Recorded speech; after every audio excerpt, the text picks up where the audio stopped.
Okay, today I want to look at, we're going to move on a little bit. You might remember that when we did, think what we've done recently. Chapter 6, we looked at properties of exponents, got some practice with that. Then we spent some time looking at how to do arithmetic with polynomials. Added, subtracted, and multiplied polynomials. And then we looked at how to factor polynomials. That was a big deal, right? A lot of work there. Factoring polynomials and solving polynomial equations by factoring, okay? We're going to go back and fill in a blank. When we did arithmetic of polynomials, we skipped division. So today, all I want to do today, there's a little bit more to this section 6.5 than just division. It turns out that dividing polynomials is an important tool for factoring polynomials. So I don't want to go there today. Today, all I want to do is I want to teach you how to do division of polynomials. That's it, okay? So that's where we're headed. All right, so let's say we want to do something like this. If we divide some polynomial f of x, so that's the polynomial on the top, divided by some other polynomial d of x, that's the polynomial on the bottom. And incidentally, we have a name for this. The book doesn't say this, but I want you to know this name. It's important. If we divide two polynomials, so we've got some polynomial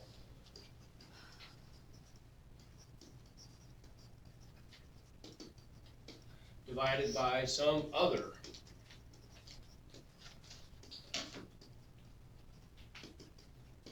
polynomial. So it looks like a big fraction, right? Big polynomial. We don't know how big the polynomials are, but they could be big. Big polynomial on the top, big polynomial on the bottom. That together is called a rational function. So rational function just means a quotient of polynomials. Polynomial divided by polynomial equals rational function. Okay, so what we want to do is we want to learn how to do that. Now, whenever we divide polynomials, here's what you're going to get. I'll tell you right now, the result is going to have two parts. We're going to end up with a polynomial part, and then we're going to get this other weird part, which may or may not be there. Sometimes it won't be, but it's going to end up being a remainder divided by the original denominator. Think what a remainder means. It's what's left over that didn't go in evenly into the top, right? When we divide the bottom into the top, this is the part that was left over, that remained over the denominator when we were all finished, right? So that's what it's going to look like. A polynomial plus some rational function left over, okay? All right, let's look at an example.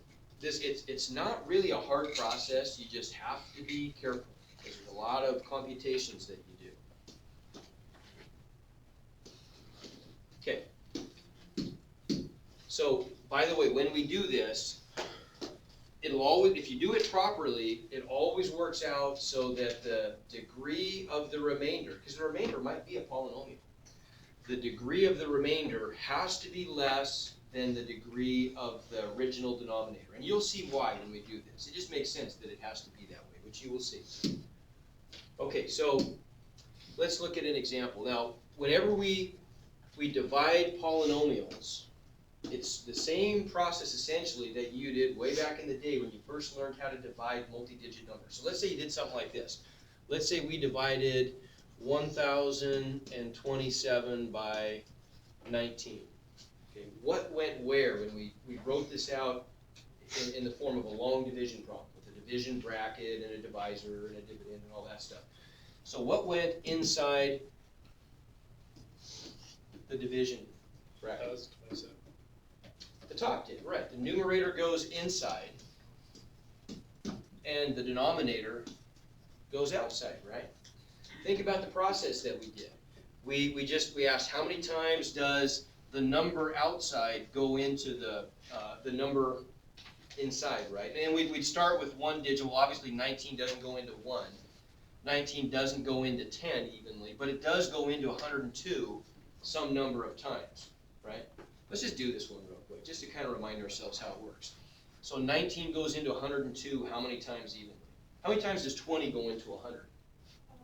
5. So probably 5, right? Because 19 is almost 20 and 102 is just about 100. So we'd try that out now. So we'd put a 5 up here, and then what did we do? We multiply? multiplied 5 times 19 and got 95, then what did we do? We subtracted, didn't we? Right?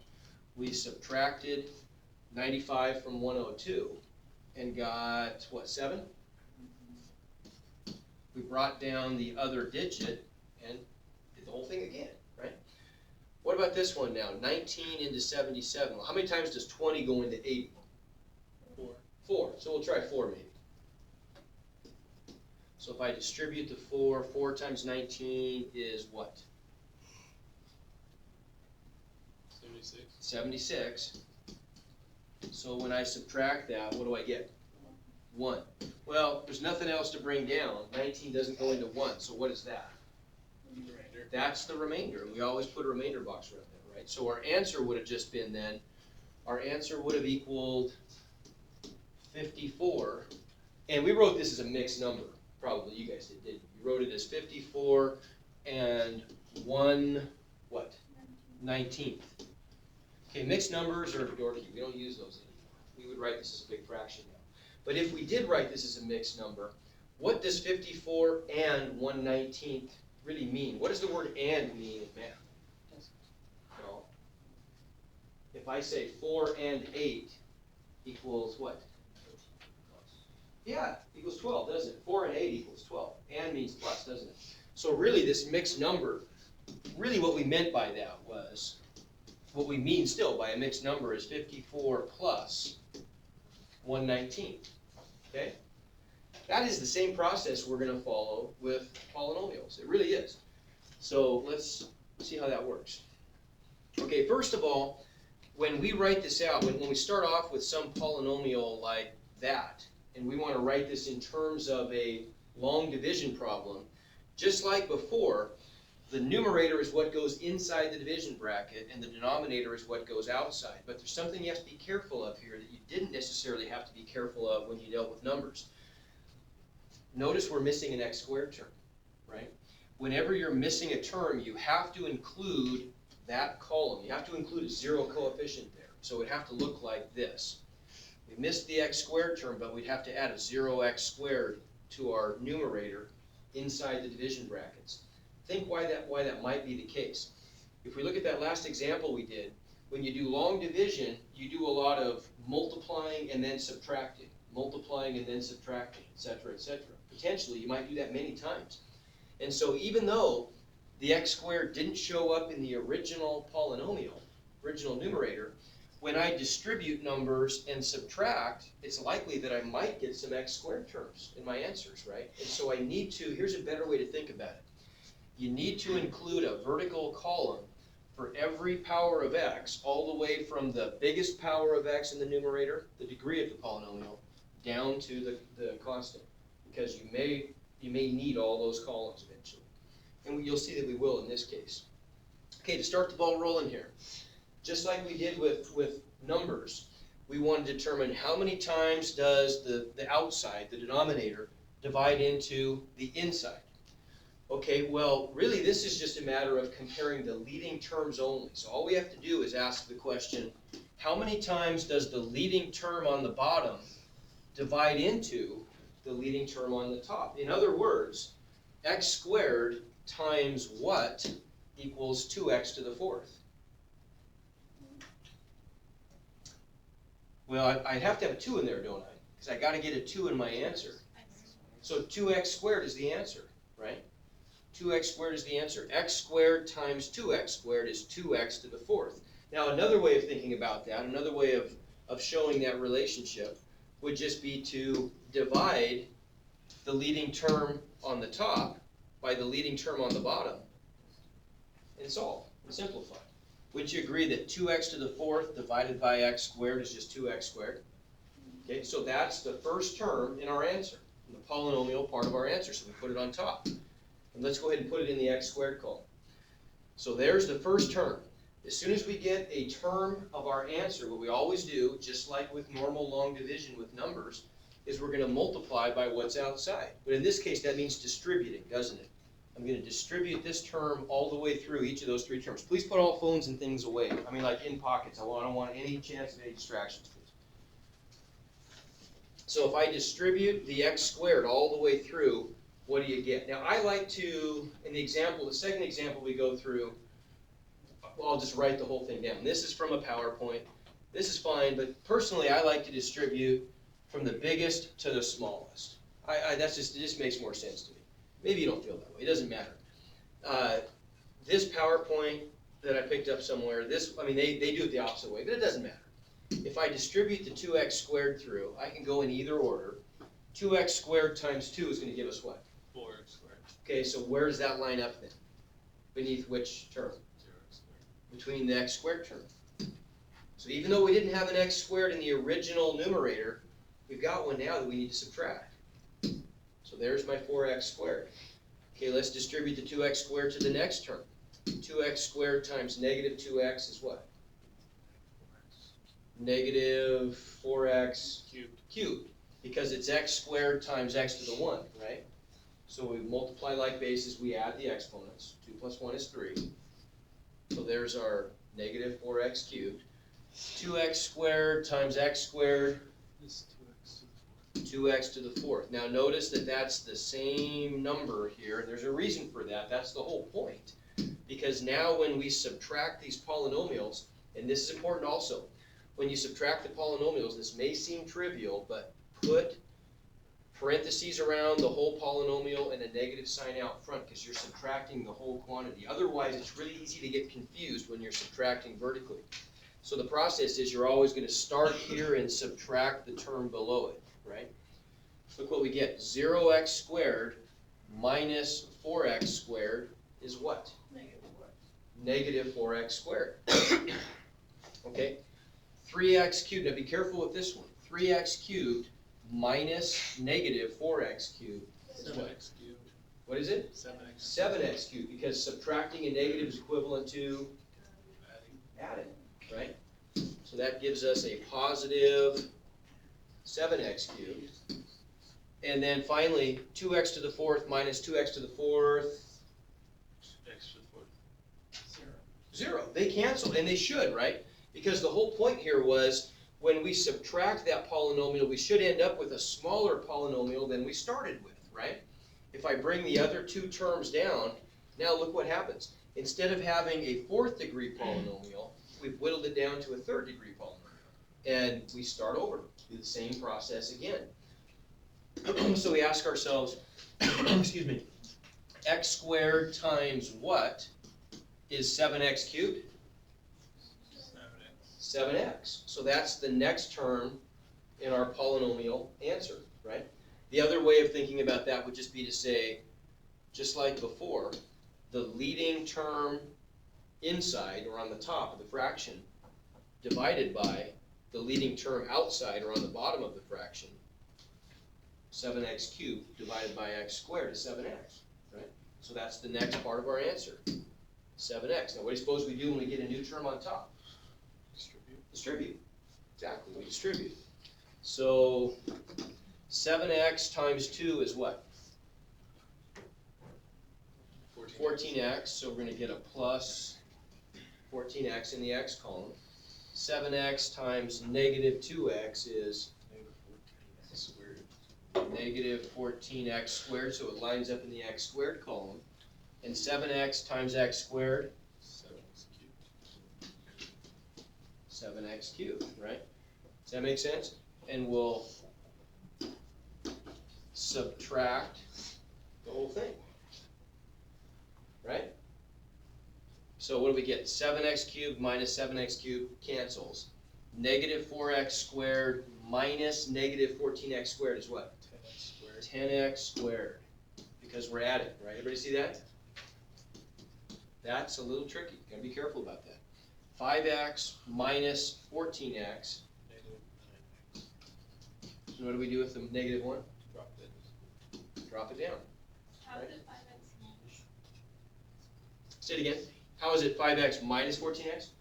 Because you always subtract whatever, you distribute and then subtract the whole quantity every time. Okay? So we're always, this is kind of the way we think about it. It's this term minus that term. Negative 4x squared minus negative 14x So squared. basically negative 4 plus. Yes. Yep. Okay. All right, so that takes us down to there, right? Okay, now what? Do it again. Do it again, right? X squared times what is 10x squared?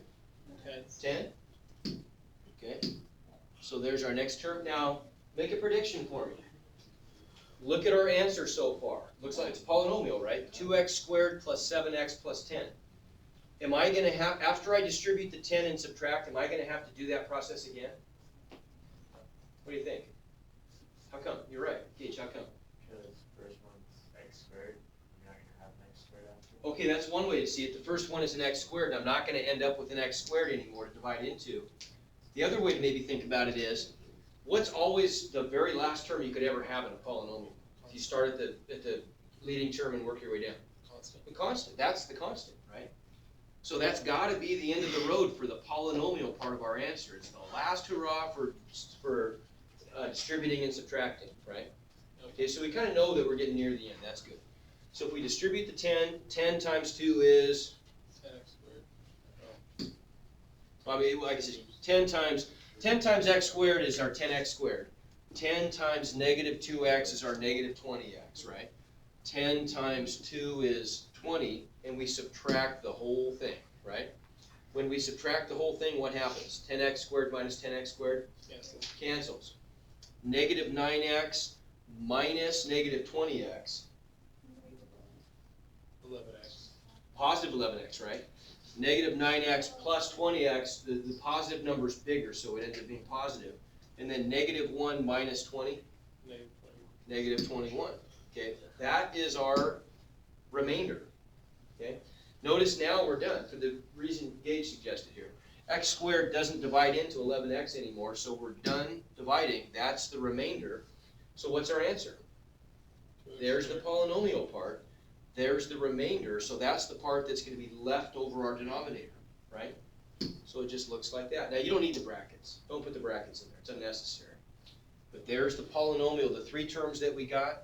There was our remainder, and the denominator is the original denominator. Okay? Make sense? Yep. It's a lot of steps, but it's, wouldn't you agree that even though it's a lot of steps, it's not super complicated. It's just a matter of, but you gotta be careful. There's lots of places to make mistakes on this. Okay, let's look at this one. What goes where? If I want to write this as a long division problem, So, what goes inside the bracket? numerator. The top, okay. So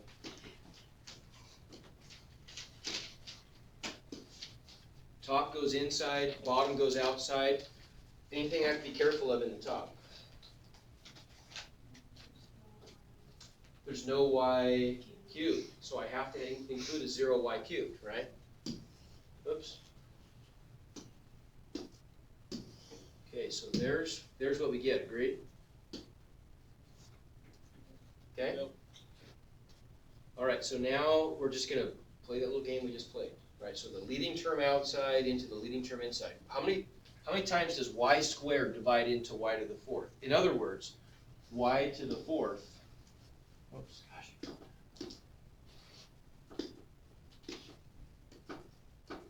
Y to the fourth divided by y squared is what? Y squared. Y squared, okay. So our first term is y squared. What do? Distribute. Distribute. Y squared times y squared. Fourth. Y to the fourth, so we line it up here. Y squared times negative y. Y cubed. Okay, negative. Positive 1 times negative 1 is negative 1, and we just get a y cubed, right? Y squared times 1. Y squared. Okay, now what? Subtract. Okay, subtract. So what do I write? What do I write on my paper here? Parentheses. Good, I got to include parentheses, and I'm going to subtract the whole thing, right? So what do we end up with then? Y to the fourth minus y to the fourth Cancels. cancels, good. 0y cubed minus negative y cubed. Negative y cubed. Oh. How come? Because you read the Okay, good, so we get 0 minus a negative is plus, so 0 plus y cubed is just plain old y cubed. 2y squared minus y squared, What's and what do I do? Okay, bring the other terms down, good, so minus y plus 5, and what? yeah? Do it again, good. So y squared times what is y cubed? Y. Y, so my next term is a plus y. Distribute, right? So Tim, what's y times y squared? Y cubed, so I line it up here. What's y times negative y? What do you think? Negative y squared?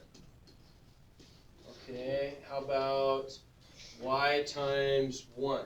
Rachel, what's y times 1? Anything times 1. Well, no, what's 5 times 1? 5, so what's y times 1? Y, good, so plus y. Now what do we do? Subtract. So what do I write on my paper? Parentheses. Subtract the whole thing. Y cubed minus y cubed? Cancels. Y squared minus negative y squared. 2y squared. Okay, you agree? Is it, 2y to the 4th, how come? When I multiply, no, you're right, when you multiply you do, but when you're adding or subtracting like terms, you're just counting up the numbers of y squareds that are being added, right? So y squared, or negative y minus y would be, I'm sorry, we're on this one, never mind. Y squared minus negative y squared, subtracting a negative is what? Adding. Y squared plus y squared is how many y squareds? 2y squared. Good. 2y squared. Negative y minus y. What's that? -2y. Right? Same, because remember, subtracting is the same as adding a negative. Negative y plus negative y is negative 2y, right? What do I do with 5? Bring it down. Bring it down. Okay, we're almost there, aren't we? Y squared times what is 2y squared? 2. So, how many more iterations of this are we going to have to do? How many more times do we go through this process? This is it, isn't it? Because that's our constant, right? If I distribute the 2 all the way through, 2 times y squared, what do you agree, 2y squared? 2 times negative y, 2. negative 2y, and finally 2 times 1. 2. Okay, so now we just have to subtract to see what our remainder is, right? 3.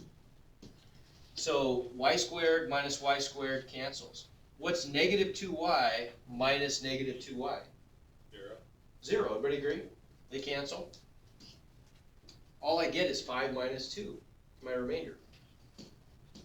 So 3 is our remainder, right? So what's the answer look like then? Let's go up here and write our answer.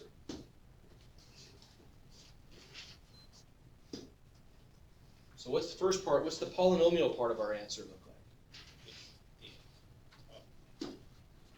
Y squared plus y plus 2. Yeah, right there, isn't it? There's the polynomial part of our answer. Y squared plus y plus 2 plus, what's our remainder? 3. Where's that go? Top. What goes on the bottom? The original denominator. Yeah, it's this stuff.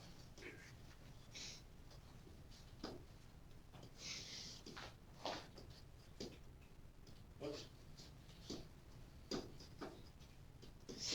So that's our complete, whoops. That's our complete answer right there. Okay? You can do that, right? Okay, it gets better. Sometimes we can take a really good shortcut. Okay, what happens if we have something like this? Okay, what if we have some polynomial divided by a much simpler denominator. The denominators we dealt with were all pretty big and ugly. They were polynomials with multiple terms. They had powers of x bigger than 1. But what if the bottom can be written as x minus k? Okay, so if it's just a number, x minus some number. Now, if k is positive, it would look like x minus something. Like let's say k is 5, then I'd get x minus 5. What if k were negative 2? Yeah, X plus 2. I'd be the same, x minus negative 2 would be like x plus 2, right? So let's just say, hypothetically, this is our denominator. Real quick, what if we end up dividing some big ugly polynomial by something like x minus 11? What's k? 11. K is 11, right? What if we divide by x plus 9? What's k? Negative 9. Negative 9, okay? If we do that, if we divide by something that we can recognize or that looks like x minus k, where k is any real number, then we don't have to do long division. We can do synthetic division. You already know how to do synthetic division, even though you don't know that you know. That makes sense. Synthetic division you already did. When we did synthetic substitution earlier in the unit, when we talked about how to evaluate polynomials and we drew that funky little L-shaped bracket, and we called it synthetic substitution, yeah, it was kind of, but really what it was synthetic division. So if we want to divide out, let's say we want to do something like this. All we need to do to divide these two polynomials, x to the 4th plus 2x squared minus 6x plus 9, by x minus 2, is use synthetic division. Now what's k in this case? What's our value of k? 2. Everybody agree? K is 2. So when we make our synthetic bracket here, the value of k always goes out front. That's the number that's out front. Okay? So that comes from here. Another way of thinking about that, by the way, if you want to figure out what k is, you can always do this too. You can always take the denominator and set it equal to 0 and solve. Because k is by definition the 0 of the denominator. So if we solve, we just get x equals 2. So that's the number that goes out front. Either way, it doesn't matter. What are the numbers that go in the first row of the bracket? Remember? Remember what those were when we did synthetic substitution? I wrote down a bunch of numbers here. I remember, what were those? Where'd we get them? Weren't they just the coefficients of the polynomial? Right. So the coefficients of this polynomial in order, what's in standard form. So from biggest power of x down to the constant, what are they in order? What's the first coefficient? 1, right? There's a 1 in front of the x to the 4th. What's the next coefficient? 0. Very good, because we're missing x cubed, right? So we got to include a 0 for x cubed. What's next? 2. What's next? What's last? 9. Okay, now what we did, remember, when we did synthetic substitution, we made this little answer box down here, and we knew that the answer is what was in the box. But now it's something different. Now it stands for the remainder box. Okay? And we do the same thing we did before. How did we do this process? What did we do first? Remember? It's been a little while. What did we do? Synthetic substitution. What did we do? Yeah, we started off by taking the leading coefficient and dropping it straight down. Whenever a number appeared underneath the bracket, what did we always do? Multiply. Oh, we multiplied by k. So 1 times k is 2. 1 times 2 is 2. And we moved that number diagonally up into the next column. Did we add or subtract? We added. Opposite of long division. When we do long division, we subtract, right? Distribute and subtract. When we do synthetic division, we always add vertically. So 0 plus 2 is 2. Now what do we do? Multiply. 2 times k. 2 times 2 is 1. So we push a 4 up diagonally into the next column. Add. What do we get? 6. 6 times 2. 12. 12. Plus negative 6. 6. 6 times 2. 12. And finally, when we add, we get 21. Okay, that's our remainder. Okay, there it is. What do all these things mean, though? Those numbers before, we didn't even care about those, but now we do. Now they're important. These right here are just the coefficients of the polynomial part of our answer. It goes from the biggest power of x all the way down to the constant. So the easiest way to write these is in reverse order. So what this is telling us is we're getting 6 plus, that's the constant, that must be the coefficient of what? X to the 1. So we're going to get a plus 6x. 2 is the coefficient of x squared. So we're getting a plus 2x squared. And 1 is the leading coefficient. So it's the coefficient in this case of x cubed. How about that? That's easy. There's the polynomial. There's the remainder. So our answer to this problem then is just, let's get this out of the way. Our answer is just that, right? Which comes from these coefficients. X cubed plus 2x squared plus 6x plus 6 plus, what's our remainder? 21 divided by x minus 2. Way easier. Isn't that much, much easier than the alternative? You can only do it when the bottom looks like x minus k, but when you get that, this is a great shortcut. Okay, try this one on your own.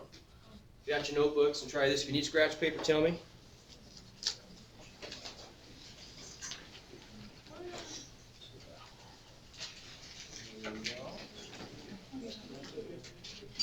I don't have that.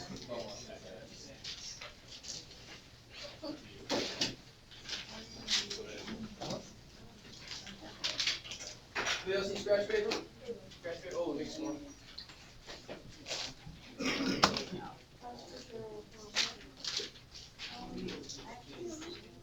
Scratch paper? Anybody else?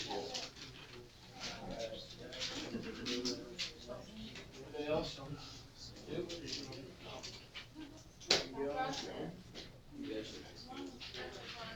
All right.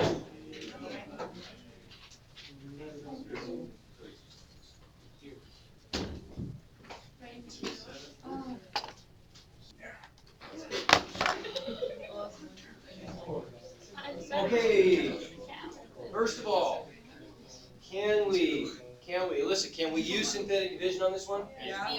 Yes, we can, good. What's the value of k? 2, very good. Okay, so when we write this using our synthetic division bracket, we're going to put a 2 out front, because that's our value of k.